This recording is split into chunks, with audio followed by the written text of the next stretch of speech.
Libra, tingnan natin ang inyong pag-ibig, guys. Kumusta na ka, mga Libra? July 29 sa mga Libra ito.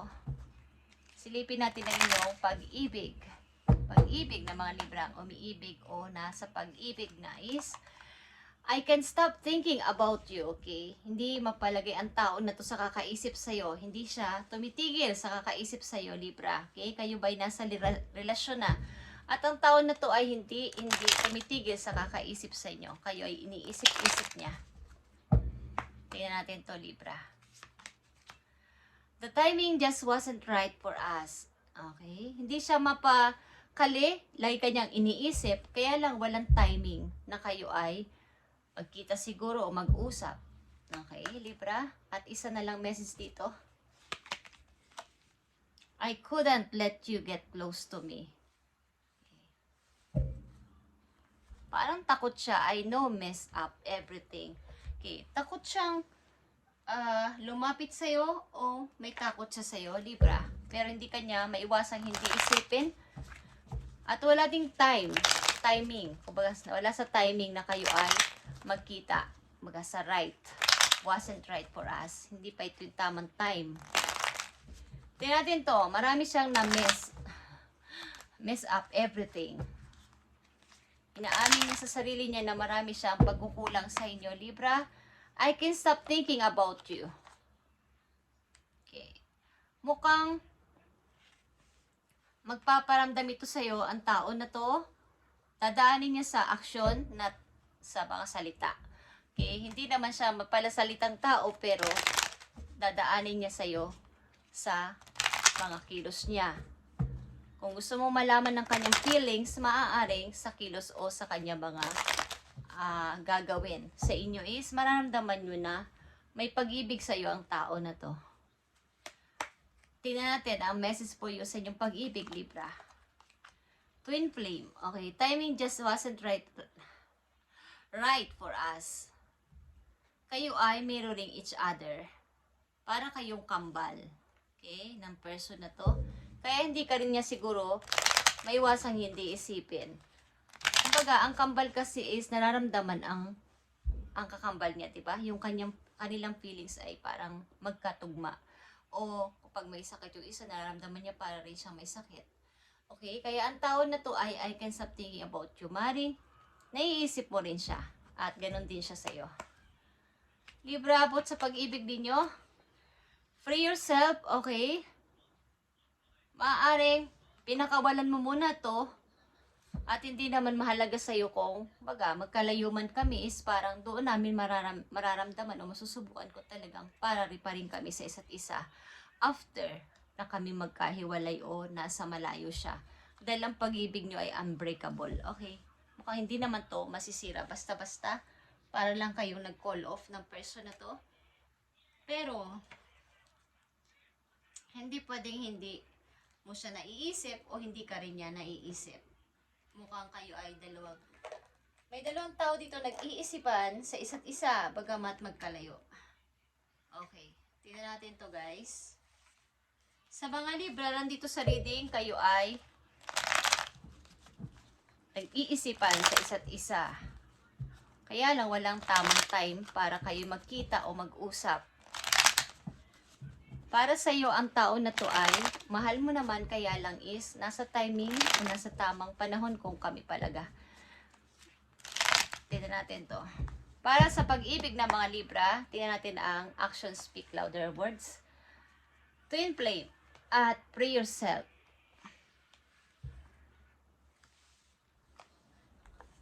Yeah. Knight of Wands. Nagdadalo ng isip ang person na to na ikaw ay puntahan, bagamat may plano siya, kaya lang, umuurong, okay? Plano, but hindi naman natutuloy. Takot siya siguro sa mga taong nakabalibot sa'yo o sa mga taong nakasangga sa'yo, okay? Maaaring may pag-aaway kayo dito, pagtatalo, but andito pa rin yung love, okay, Libra? Plano niyang puntahan ka, kaya lang, urong-sulong, okay? At nandito ang twin flame, nakikita nyo ang the tower. Baka hindi na sa pangyayari sa buhay ninyo ay nagtapos bigla ito. Parang gumuho ang foundation of love. Dito, walang masyadong solid foundation. Kaya lang, ito yung sinasabing twin flame. Wala pa nga lang sa tamang oras o tamang panahon kayong mag-usap o magkita. For yourself, okay, andito ang 2 of Wands. Maaring magkalayo nga kayo ng person na to, but andito yung pagpili. Andito yung pagpili, kaya lang andito yung pagpapalaya. Pagpapalaya sa sarili. Okay? Pagpapalaya sa kanya at pagpapalaya na rin sa sarili. Andito muna yung paglayo.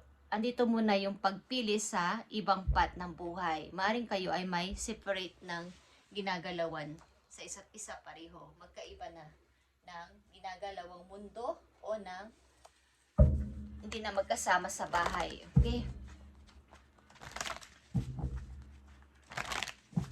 Para sa pag-ibig ng mga Libra,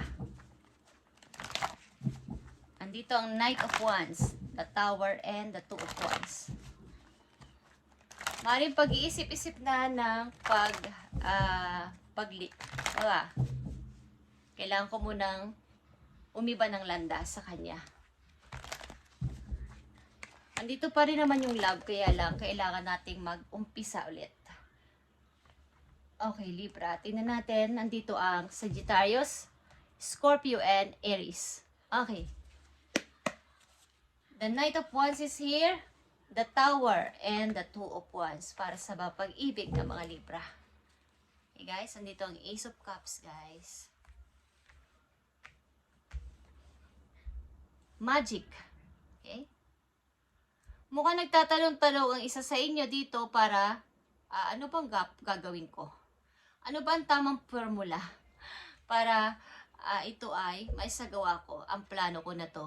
Okay? Nagtatanong-tanong isa sa iyo sa mga elders o something mga veterana na may kinalaman sa maayos na maaring mga plaplanuhin ng bawat isa. Okay? Ito ay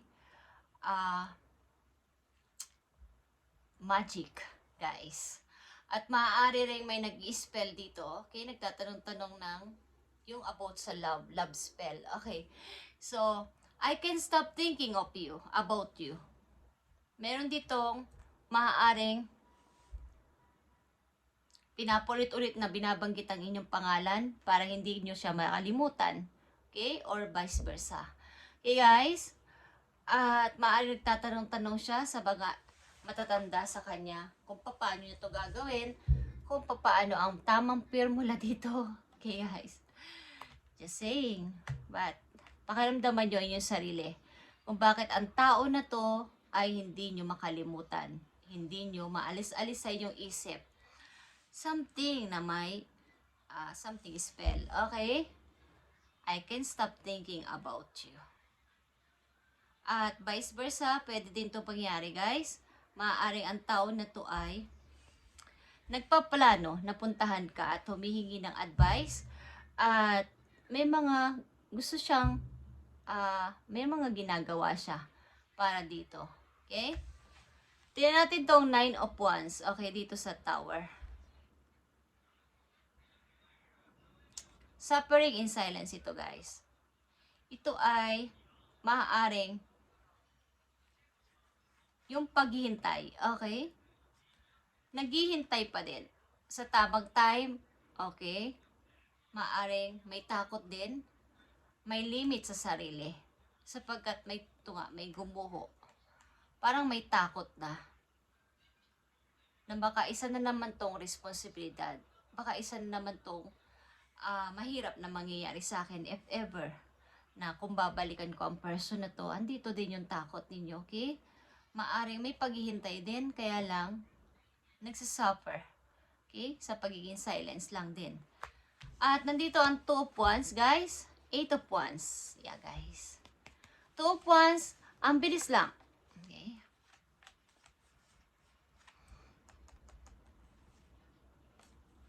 Diretso kayo mag-isip about dito sa inyong pagpo-forward na to at pagpapalaya sa kanya o pagpapalaya sa inyong sarili. At nandito ang Ace of Cups, sabi ko sa inyo, okay? Pag-i-start ito sa bago ninyong yung inyong emotion ay gusto nyo mapalitan ng bago. Ma-clear. Gusto nyo munang umiba. Tama na muna to. Something release muna. Gusto ko muna ng mai-release ito at mag-isip-isip. Gusto nyo muna lumayo. Parang layuan muna to. Something naman hindi dito nananahimik at can stop sa pag-iisip sa isang tao. May gumagawa dito ng magic. Okay. Something spell. Love spell. Okay guys. Anne, Vivian.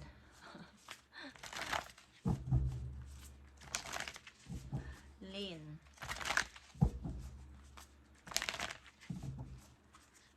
Message for you, Libra.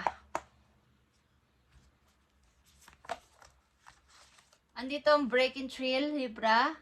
A breakthrough is at hand. Kung may mga dapat kayong linisin sa inyong kapaligiran, maging ito man ay tao o mga sumasagabal sa inyong lalakaran o sa inyong gagawin sa buhay ay inyo naman itong magagawa. Sa sarili ninyo, breaking thrill, nasa iyong mga kamay ang paglilinis dito o papatalsik sa kanila kung gugustuhin mo, is kaya mo naman. Okay, nasa sayo ang desisyon. Sapagkat ang ilan sa inyo ay naka-stuck dito at nagsasuffer hanggang sa timing is naghihintay. Kung may pag-asa pa ba na ito ay mabuo ang gumuhong pag-ibig na to. Okay, Libra, tingnan natin ang pag-ibig na to. Ulitin natin ang pag-ibig ninyo is itanong natin pa. Ano na ang mangyayari dito sa pag-ibig ng mga Libra? I need 2 messages lang dito na mahalaga. Sa mga Libra. Sa pag-ibig ng mga Libra, deception is here. Okay. Something na kaya ito talaga ay gumuho o something na hindi naging maayos, may gumagawa ng kalokohan dito, something na mayroong third party or mayroong kahit harap-harapan ay mayroong kinakalokohan or isa sa mga kaibigan nyo ay wearing a false self-mask in this relationship.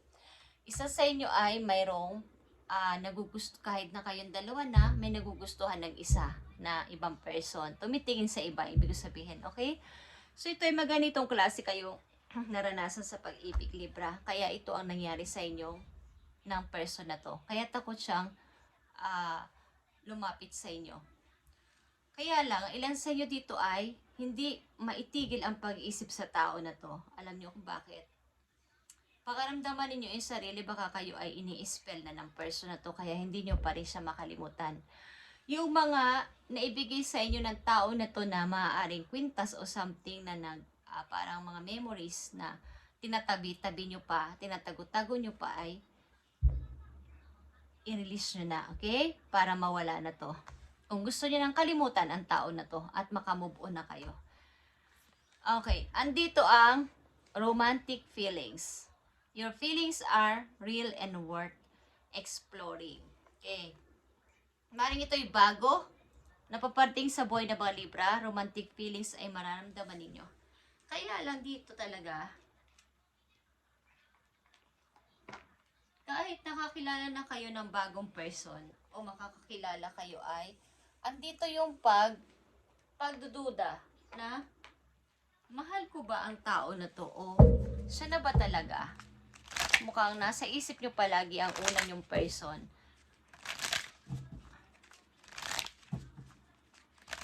Romantic feelings is here sa mga Libra. Tingnan natin tong romantic feelings. Ano to? Ano tong romantic feelings sa mga Libra? Okay, Libra, romantic feelings is here. Trust. You need to have trust in relationship in order for it to flourish. Okay. Mukhang kayo ay mai-engage sa tao na to na inyong makikilala at ito ay papunta na sa pagpapakasal. Kaya lang ay kailangan dito ng trust sa inyong relasyon. Okay? Kailangan dito ng trust.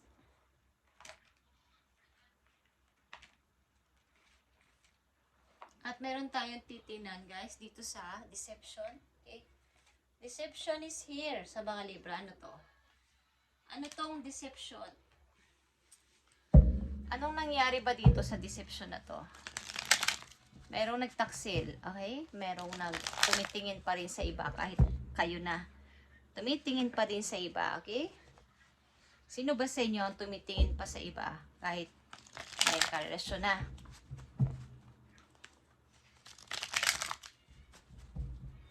Okay, Libra. Deception is here para sa inyo. Ano to? Deception? Dito sa pag-ibig na to. Ano ito ay nagtapos na sapagkat nandito siya sa ibaba ng tower, okay? So, deception is here.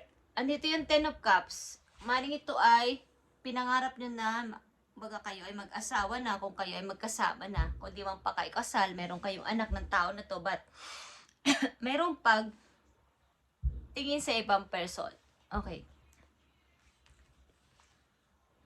Yeah. Andito yung Wheel of Fortune, guys. At andito yung Ace of Wands.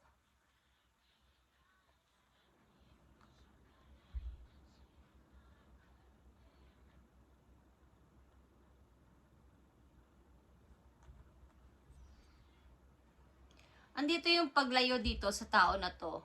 Kung ito ay natapos na ninyong relasyon, is ito yung paglayo at pag-handle na lang sa sitwasyon na naiwan sa inyong responsibilidad, Libra, para sa inyong mga anak. Kung may anak kayo, maaaring kasama yung mother nyo sa pag-aalaga ng inyong mga anak o isang kaibigan na malapit at pawa kayo ay nakatanggap o makakatanggap ng malaking opportunity at inyo itong igagrab. Okay, maaaring ito ay nagtapos sa relasyon at pinabayaan nyo na lang ang person na to na kung ito yung gusto niya sa buhay, maaring ito ay nagtapos na at mayroon kayong mga anak dito. Kaya lang, nandito yung timing na inahangad ng isang tao dito, maaring ikaw to kung kayo may anak at iniisip nyo pa yung mabuo isang family. Okay? Kaya lang mayroon ditong third party na nangyari. At bagamat ang iyong feeling sa tao na to ay romantic, kaya lang ay romantic at real ang feelings mo sa person na to. Kaya lang, andito yung trust issue. Okay? Nagkaroon na kasi ng lamat. Okay guys, Libra. At nandito ang payo sa inyo. Healing energy to, guys. Healing energy to para sa mga Libra. Para sa mga Libra ito, andito ang guidance, guys, sa mga Libra. In times of uncertainty, I asked God to guide me to the light and my being. I am detected to doors that will open inner freedom to me and step forward and trust. I release my faith to God and my faith is rewarded. Okay. Yung inyong pagtatrust kay God ay maaaring bibigyan niya kayo ng reward o natatanggap niyo na yung reward na yon dahil kayo ay nagtiwala sa Kanya na i-guide kayo after nitong mga nangyari sa inyong buhay. Maaaring yung inyong inner freedom. Kumbaga, hindi man nyo sinasabi sa ibang tao ang inyong nararamdaman ay kay God nyo sinasabi na kailangan ko na magpatuloy. Lord, tulungan mo ako, i-guide mo ako, okay, sa aking pag-uumpisa ulit. So, nag-trust kayo at nirelease nyo ang yung faith nyo sobra ay na kay God lang. At ito ay bibigay niya sa inyo yung reward na ito para sa inyong bagong pag-asa. Okay, maring kung hindi pa ito nangyayari sa inyo, may mga big opportunity na paparating sa inyo, ito ay inyong tanggapin. Wag na wag nyo itong hindi tatanggapin, guys. At ito ay makakatulong sa inyong pamilya. Okay? Pag iikot na naman ang Wheel of Fortune at kayo ang nasa top, Libra. At yeah, in and out sa iyong buhay ay sobra nang mababago. Magkakaroon ng pag yung inyong passion ay nag-aapoy na, ito yung gusto ko talaga, Lord. Gagawin ko na to. Yung desire nyo ay sobra. Okay? Dahil na-trigger kayo dito. Kapag andito yung trust nyo o pagtitiwala nyo sa inyong partner, kaya lang ay sinira ng tao na tong inyong tiwala. Okay? May isa ditong tao na nagbibigay ng spell sa isang tao para hindi siya makalimutan. So, ito ay inyong ipahil o pa-cleansing kay Lord. Okay, na ito ay mawala. Kung ginagawan kayo ng ganito ng isang person, is malalaman nyo to. Okay? Mararamdaman nyo to, guys. Kasi kahit anong pilit nyong gawin ay Hindi nyo makalimutan ng tao na to kahit sabihin pa na nai-release ko na siya. Okay? Napatawad ko na siya. Napalaya ko na siya. Pero andun pa rin yung isipin na kayo ay iisip nyo siya. Okay? Nararamdaman nyo pa rin siya. Ito ay may ginagawang magic. Okay, guys. So, ito ay yung reading, guys. Ngayon, July 29, 2025 sa mga Libra. At i-update natin ito sa susunod na mga araw. Thank you, Libra, and God bless sa inyo lahat, guys.